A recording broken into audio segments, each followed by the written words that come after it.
Okay, this is the introductory video for week 4 for COM 250. In week 4, we'll continue our discussion of the YouTube book, running through chapters 3 and 4, and if we have time, chapter 5 of that book. And so chapter 3, we pick up with some of the ideas that we talked about in the previous video.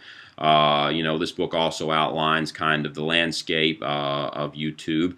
It talks about how YouTube tends to contain more user-generated content than commercial media content, but the traditional commercial content is most viewed and most favorited on YouTube, while user-generated content is the most discussed and commented upon.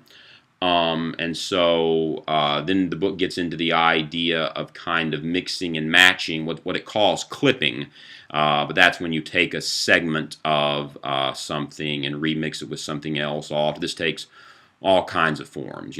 This is where you have maybe a minute excerpt from a TV show, or whether you mix and match sound bites from a politician, or those are just a couple of examples I can think of. But a lot of those things are done on YouTube in a variety of ways. But it's a social exercise. That's not the exact right word. It's a political or cultural exercise, because clipping draws attention to the most significant aspects of a story or a program.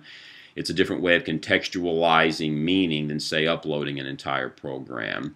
And then, of course, people go through a variety of, schemes to get around violating copyright laws.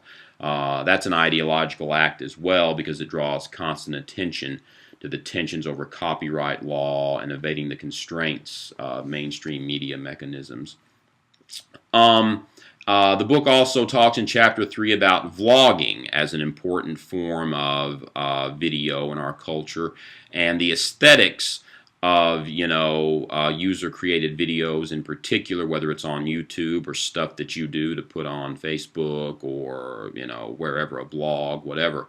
The aesthetics of that lean into vlogging. Vlogging is a video blog, and I'll give you a couple of examples that you'll have to look at of vlogs.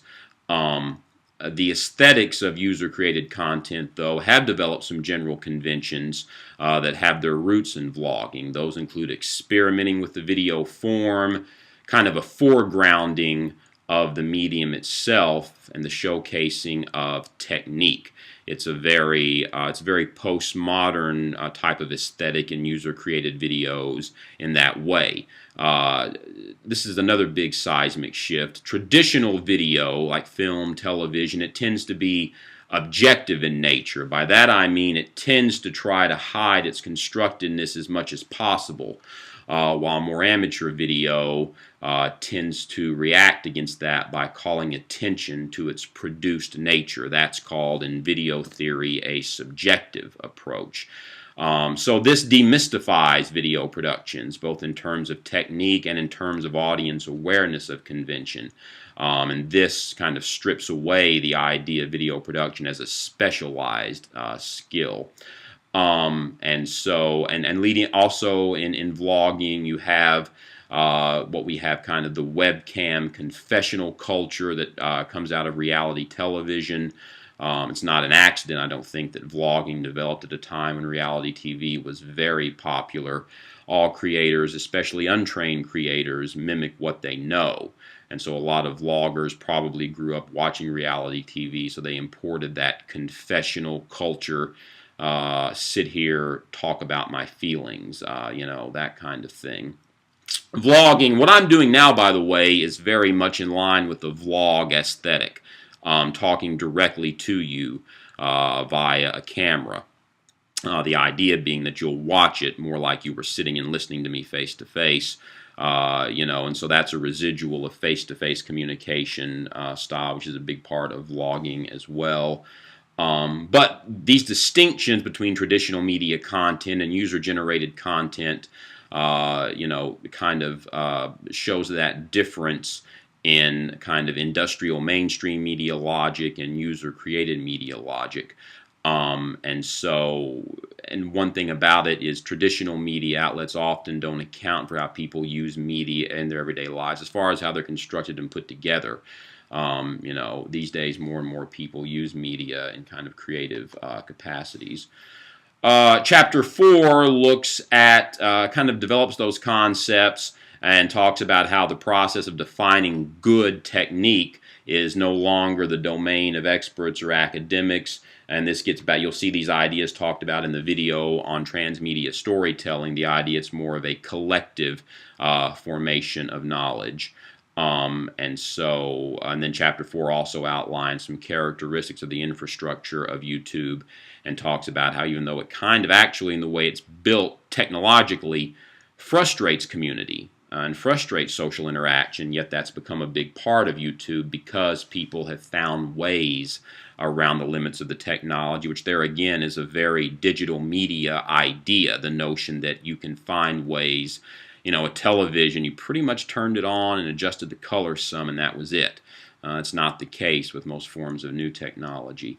Chapter 4 also introduces the ideas of, media literacy and digital literacy. Media literacy as an idea that has been very concerned with training consumers of media content to be sophisticated in their interpretation of media messages for the purposes of empowerment or protecting against negative media effects. But the ubiquitous nature of digital technology means creative practice can become a central tool as well. And so digital literacy is a term that refers to the ability to access and utilize those skills. On the surface, it's a more technological set of skills, but it also has to do with understanding the proper context for the use of those skills. Indeed, amateur video and user-created video tends to avoid formal technological training as an ideological point because it's too closely aligned with commercial and traditional uses of media. Learning by playing around is a term used in the book to describe a more literate approach to learning technological skills. Now, there's a danger in this approach. It wrongly suggests a lack of structure and focus.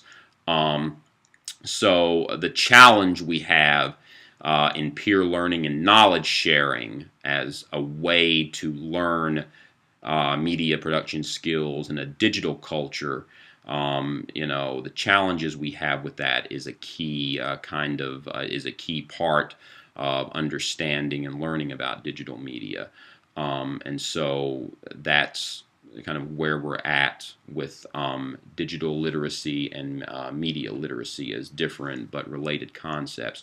And chapter 5 has some interesting things about looking at YouTube as kind of a historical repository where history is told and users create and curate history. Curating is the concept talked about in the book. And again, it's an alternative form because think about how historians might define a given era.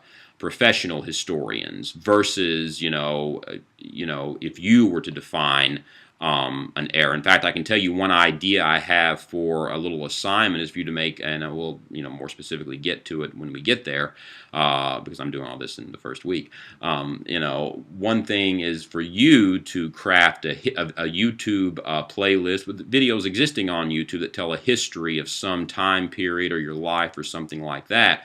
And I suspect the artifacts will be quite different than if a historian was to get a hold of the 80s or the 90s or whatever, and that's kind of the point.